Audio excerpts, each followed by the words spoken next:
कांग्रेस नेता नाना पटोले ने स्थानीय निकाय चुनाव की पृष्ठभूमि में बीजेपी और महायुति पर बड़ा हमला बोला है।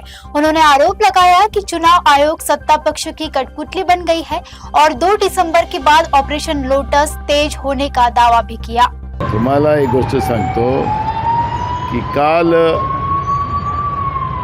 सांगोल्यामध्ये फडणवीसांची सभा झाल्यानंतर शहाजी बापूंच्या घरावर जी त्यांच्या ऑफिसवर जी धाड झाली, आपल्याला एक गोष्ट लक्षात येतं की भारतीय जनता पार्टीचे प्रदेशच्या अध्यक्षांनी सांगितलं की आमची माहिती 2 डिसेंबरपर्यंत आहे। हे सूचक जे लाईन बोलले गेलेलं आहे त्याचं कारण असं आहे की ऑपरेशन लोटस जो आहे ते त्यांनी सुरू केलेलं आहे। एकनाथ शिंदेचे आमदारासहित, त्यांचे माजी आमदारासहित आणि अजित पवारांच्या आमदारासहित या सगळ्यांनाच ऑपरेशन लोटसमध्ये घेण्याचा त्यांचा प्रयत्न सुरू झालेला आहे। त्यामुळे त्यांनी सांगितलं की 2 डिसेंबरनंतर ही माहिती संपेल असं भाजपच्या अध्यक्षांनी जे सूचक शब्द दिलेला आहे त्याचं काम आता सुरू झालेलं आहे।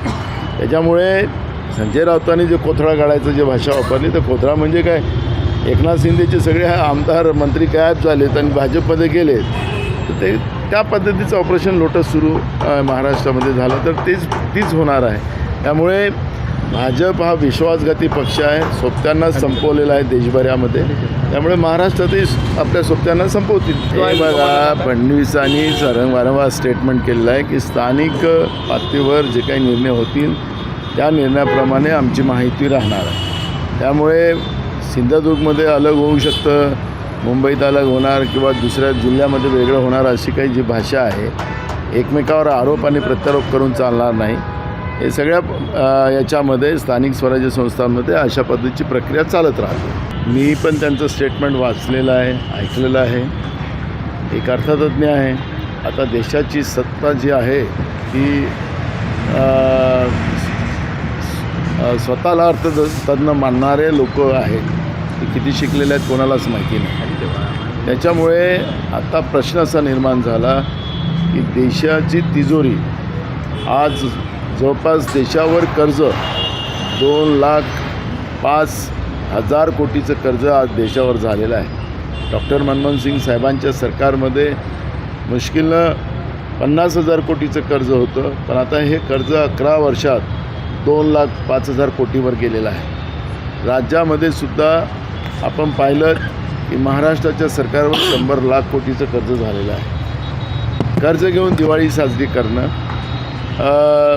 मोठ्या प्रमाणात भ्रष्टाचार करणं, मोठ्या प्रमाणात खिरापत वाटणं, अशा पद्धतीच्या योजना देशभरात आणि राज्यामध्ये चाललेल्या आहेत। त्यामुळे देशाची पुढच्या काळात आर्थिक स्थिती काय राहणार आहे त्याच्यावरची चिंता अर्थतज्ञ सुब्रमण्यम स्वामींनी या ठिकाणी व्यक्त केली। हे बघा, महाराष्ट्रामध्ये काही ठिकाणी नगराध्यक्षाच्या बिनविरोध निवडणुका झाल्या आणि त्या झाल्यात त्या सत्ता पक्षांच्या जवळच्या लोकांच्या झाल्या। तो दबाव झालेला होता, ते हे सर्वांनीच मान्य केलेलं आहे।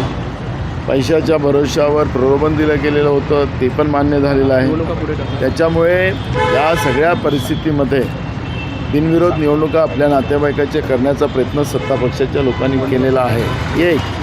आणि दुसरं, आता निवडणुका हारणार आहे त्या ठिकाणी भाजपचं आणि माहितीची शाख जाणार, अशा अनेक ठिकाणच्या निवडणुका रद्द करण्याची भूमिका निवडणूक आयोगाने काल घेतलेली आहे। निवडणूक आयोग हे सत्ताधीशाचं बावलं बनलेलं आहे आणि ऐन वेळेवर उद्या मतदान आणि आज निवडणुका रद्द करतायत, याचा आम्ही निषेध करतो। अब आपकी कार और बाइक की हर जरूरत का बस एक ही ठिकाना, श्री श्याम टायर्स। यहाँ मिलेगा आपको व्हील अलाइनमेंट और व्हील बैलेंसिंग, पंचर और टायर सर्विस, कार और bike washing, alloy bend repair और रिम स्ट्रेटनिंग, जनरल सर्विसिंग और बैटरी की सुविधाएं। श्री श्याम टायर्स में सभी ब्रांड के टायर्स उपलब्ध है और सेवा हर वक्त आपके लिए हाजिर है। जहाँ सेवा बनती है श्रद्धा, वही है श्री श्याम रसोई। सेवा ही सबसे बड़ा धर्म, हर दिन इंसानियत का स्वाद परोसती है यह श्याम रसोई। सिर्फ 2100 में एक दिन का अन्नदान और 21,000 में पूरे साल का पुण्य। करुणा, प्रेम और सेवा का संगम है श्री श्याम रसोई।